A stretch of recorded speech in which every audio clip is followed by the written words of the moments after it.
Hello. कैसे है सब। आज मैं थोड़ी पॉलिटिकल बात करने वाला हूँ।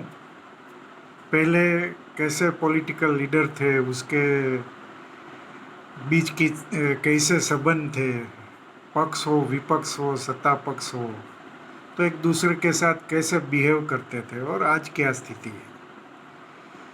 दो किस्से आपके साथ शेयर करना है। पहला किस्सा है पंडित जवाहरलाल नेहरू और श्यामा प्रसाद मुखर्जी का।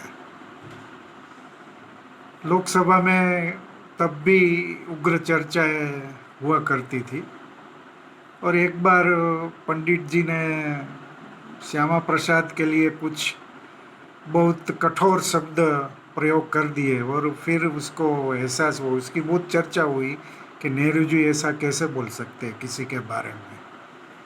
तो नेहरू जी को वो एहसास हुआ तो उसने फिर पार्लियामेंट में आके बोला कि भाई, मैंने जो मुखर्जी के विषय में जो बोला था, जो शब्द प्रयोग किए थे, मुझे लगता है वो ठीक नहीं था, तो मैं उसके लिए माफ़ी पेश करता हूँ। तो सब सन्न हो गए थे कि नेहरू जी ये क्या बोल रहे हैं। तब मुखर्जी ने कहा था कि पंडित जी को ये एहसास हो गया कि वो गलत थे, वो मेरे लिए काफ़ी है, उन्हें माफ़ी मांगने की ज़रूरत नहीं है, और जो नेहरू जी बोले हैं वो रिकॉर्ड पर से हटाया जाए। माफ़ी मांगी जो भी वो नेहरू जी ने किया तो वो निकाल दिया जाए। तो इतना ग्रेस था एक दूसरे के लिए। आप सत्ता पक्ष में हो विपक्ष में हो, उससे कोई फर्क नहीं पड़ता था, गुड जेस्चर रहता था। दूसरा किस्सा है राजीव और अटल बिहारी वाजपेयी। राजीव गांधी तब प्रधानमंत्री थे हमारे, और तब यूनो में एक कॉन्फ्रेंस होने वाली थी हेल्थ के विषय में। तो प्रोटोकॉल के मुजब से हेल्थ मिनिस्टर को वो टीम की अगुवानी करनी होती थी। लेकिन राजीव गांधी को पता चला कि वाजपेयी जी को किडनी का प्रॉब्लम है और इसकी ट्रीटमेंट यहाँ नहीं हो सकती, अमेरिका में हो सकती है। तो उसने वाजपेयी जी को फ़ोन किया कि आप प्रतिपक्ष के नेता हो और आप ये यूनो की जो कॉन्फ्रेंस है इसमें बतौर लीडर की हैसियत से आप जा रहे हैं, टीम के लीडर से। तो वाजपेयी जी को बहुत आश्चर्य हुआ कि प्रतिपक्ष के नेता को कैसे ये टीम के लीडर बनाए। राजीव गांधी ने ये जेस्चर बचाया था। फिर वो वाजपेयी अमेरिका गए और उसने वहाँ न्यूयॉर्क में ये कॉन्फ्रेंस थी, तो वहाँ उसने किडनी की ट्रीटमेंट भी ली और काफ़ी हद तक उसकी समस्या दूर हो गई।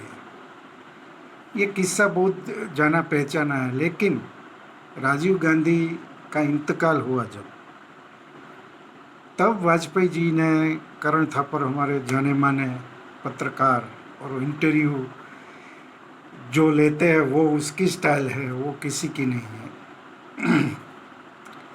तो वाजपेयी जी ने थापर को फ़ोन किया। थापर ने अपने पुस्तक में भी ये किस्सा पूरी तरह से लिखा है। तो वाजपेयी जी ने बोला कि थापर आप आ जाइए, मुझे कुछ राजीव गांधी के विषय में बात करनी है।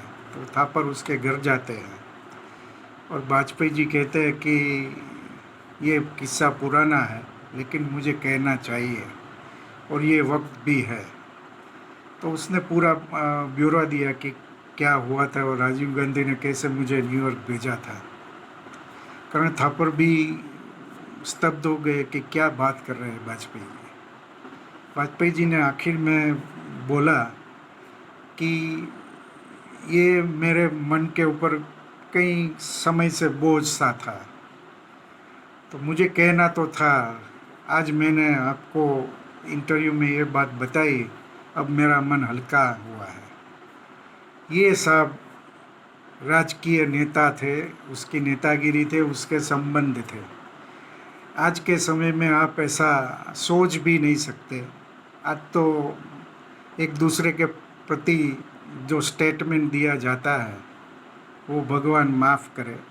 इसमें कुछ गुड जेस्चर जैसा होता नहीं है।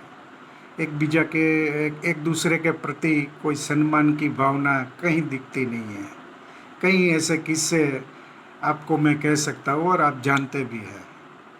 लेकिन ये आप देखते हैं ना कि आदमी मल्टी स्टोरी बिल्डिंग में रहता हो और 30वें 35वें 40वें माले पे रहता हो और वो अपनी गैलरी से नीचे झांके तो जो रास्ते पे लोग जा रहे हैं वो उसको बहुत छोटे कद के कीड़े मकोड़े जैसे दिखते हैं। वैसा ही कुछ हमारी पॉलिटिक्स में हुआ है। पहले बड़े लोग थे, बड़े कद के लोग थे, अब वो काफ़ी छोटे हो गए हैं। उसके उसके वो ये छोटे हैं, ये एहसास करने के लिए हमको 40वें माले पे जाने की ज़रूरत नहीं है, वो दिखाई देते हैं। तो ये है हमारा आज का पॉलिटिक्स, आज के नेता और उसके प्रतिपक्ष विपक्ष जो भी कह ले उसके बीच संबंध।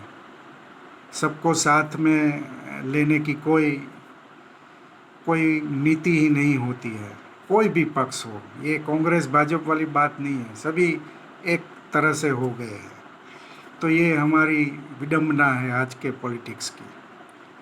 और आखिर में एक ह्यूमर वाली बात, एक फ्रेंड ने पूछा कि आपके पति किस फील्ड में काम करते हैं, तो पत्नी बोली ऑयल और गैस के। तो फ्रेंड ने फिर पूछा कि कहाँ पे पोस्टिंग है, तो पत्नी जवाब देती है किचन में। फिर मिलेंगे कोई अन्य विषय पे बात करने के लिए। Thank you.